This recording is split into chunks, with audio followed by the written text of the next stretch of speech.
যে পদ্ধতির মাধ্যমে বড় বন্ধ হওয়া রক্তশিরা ব্রেনের মধ্যে সেখান থেকে যে ক্লট থাকে সেই ক্লটটাকে বার করে আনার যে পদ্ধতি, এটাকে মেকানিক্যাল থ্রম্বেক্টমি বলে।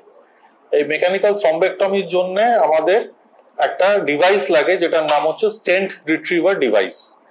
এই স্টেন্ট রিট্রিভার ডিভাইসটির এখন আনুমানিক বাজার মূল্য প্রায় 3.5 লক্ষ টাকা। এই ট্রায়ালটা আমরা করি একটাই উদ্দেশ্য রেখে সামনে, যে এই ধরনের জীবনদায়ী চিকিৎসা যাতে মাস পপুলেশনের কাছে পৌঁছে দেওয়া যায়, এবং তার পেছনে একটা অন্তরায় ছিল যে কস্ট। তো এই ধরনের যে ট্রায়াল আমরা করেছি এবং এতে আমরা যে ধরনের সাফল্য পেয়েছি তাতে আমরা খুব কনফিডেন্ট যে অ্যাটলিস্ট আমরা এখন যে থেরাপির কস্ট সেই কস্টকে 50% রিডাকশনে আনতে পারবো। তো এটা হচ্ছে একটা ট্রায়াল যেটা ভারতবর্ষে মূলত 8টি হাসপাতাল, যার মধ্যে নিউ দিল্লি এমসও একটি হাসপাতাল ছিল, এবং ইস্টার্ন ইন্ডিয়ায় আমরা এখানে সিএমআরআইতে এটা করেছি।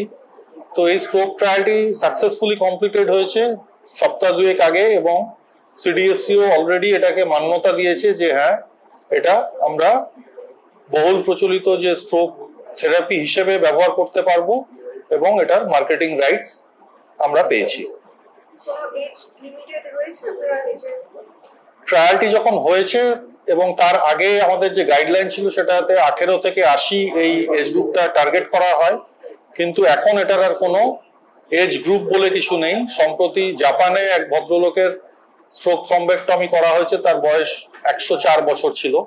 আর আমাদের ট্রায়ালে যে সবচেয়ে কম বয়সী তার বয়স ছিল 22 বছর, এবং সবচেয়ে বয়স্ক যিনি ছিলেন তার বয়স 94 বছর। এটা এখন 2 সপ্তাহের মধ্যে আমরা গোটা জিনিসটাকে ভারতবর্ষে তৈরি করার জন্য রেডি।